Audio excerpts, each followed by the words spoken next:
Thank you, Deputy Speaker. I rise to speak against this bill.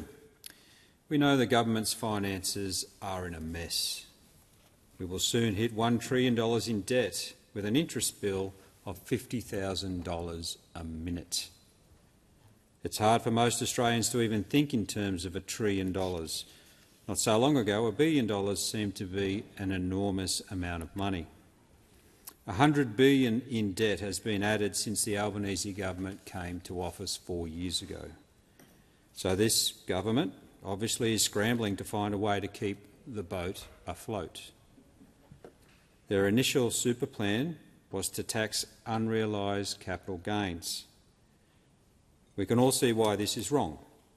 You are taxed on your earnings, you're taxed on your savings, you're taxed on your superannuation, and the latest and greatest idea was to tax people on money that they had not even earned yet.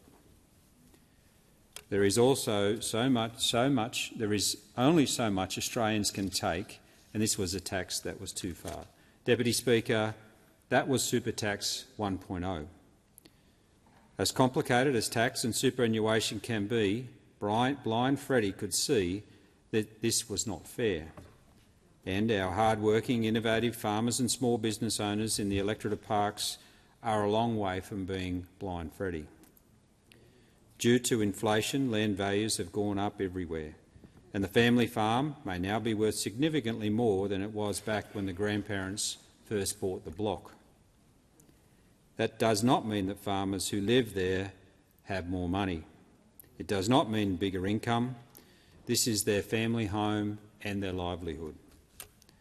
It is essential that farmers get a fair go so that they can continue to grow the food and the fibre for this nation, but also for other nations through our exports.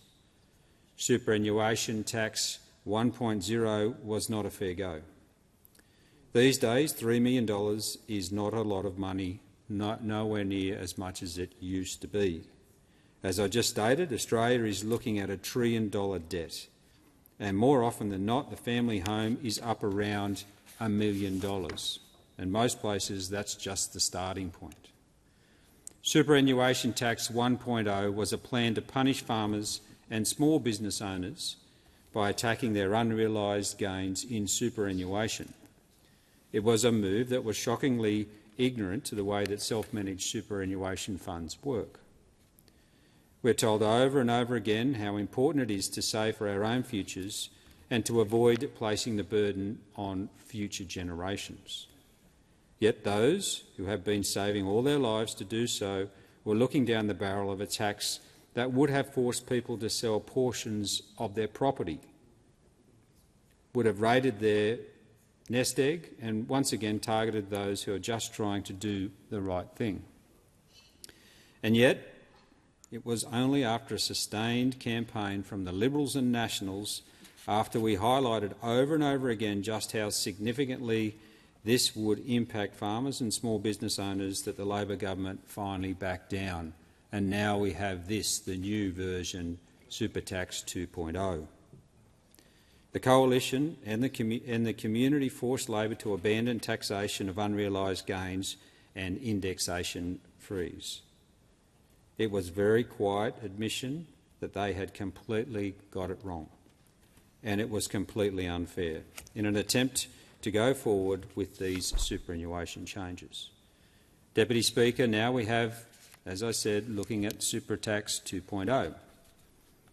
This one diverts attention from the crippling guidelines of Super Tax 1.0, but it does so with a stunning lack of detail.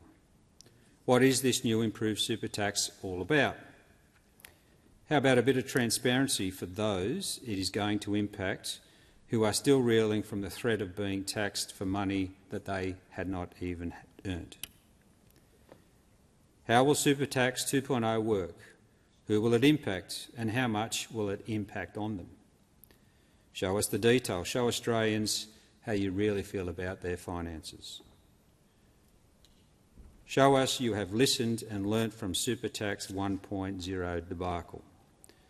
Unlike this Albanese Labor government, regional Australians have gone without. They've worked hard, they've saved their pennies, and they've made a plan for their own future and for the future of more generations. They have done this while being taxed every step of the way. They have done this while they've been faced uncertain seasons, droughts, floods, pandemic, rise and fall of commodity prices, inflation, and just keeps on going. Australians deserve to know what this latest tax grab to fuel the Labor government spending spree really means. Spend now, tax later. Labor is looking for more ways to pay the bill, and so often as it happens, the buck stops in regional Australia. Is it fair? Show us how. Is it better? Show us how. Will it mean certainty for Australians' future? Well then, show us how. Labor has lost Australians' trust. They have lost trust over promises about inflation, about high interest rates, about the cost of living. The Labor government is pointing at increases in the lower income superannuation tax offset as a great news. And I welcome the support that helps people on low income build their retirement savings. But this does nothing for Australians on a tight budget today. It doesn't put money back in their pockets for the escalating food costs, energy costs or mortgage repayments.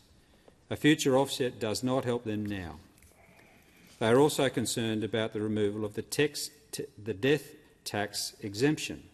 This will hit families when they're at their most vulnerable. When your loved one passes away, the last thing you need to be worried about is the complexities of a superannuation system. Of major concern is the additional taxation rate on earnings on superannuation balances over $3 million. That will start in the next taxation year. This will be taxed at an extra rate of 15%.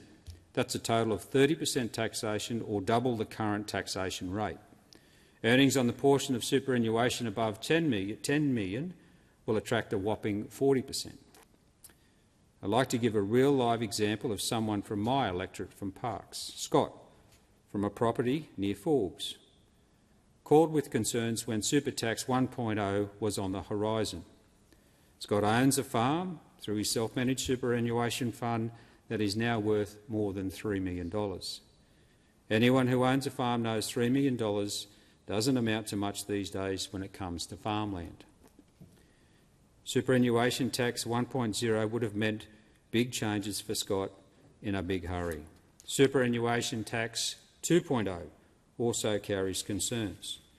If a farmer is to retire to town and sell the family farm for more than $3 million, the earnings would be taxed at 30% on the portion over $3 million.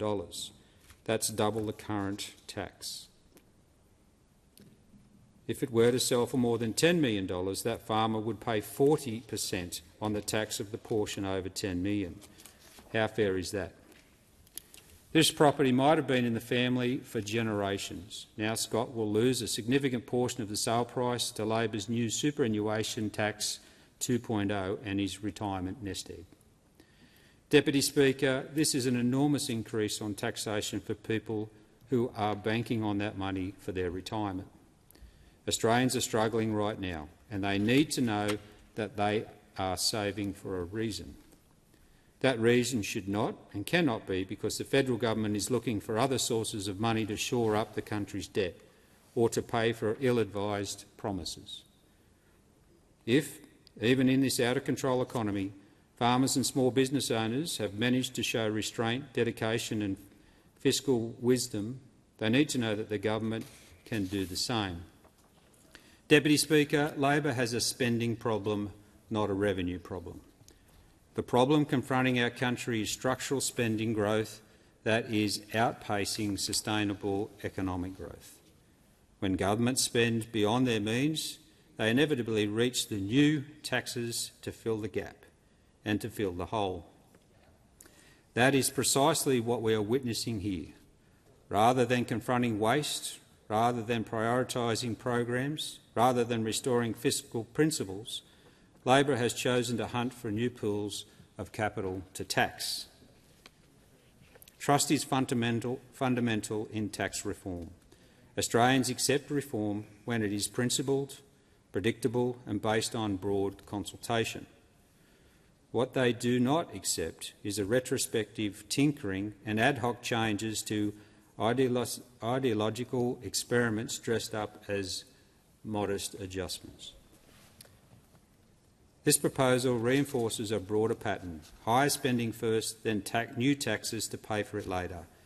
That is not reform, that is fiscal mismanagement.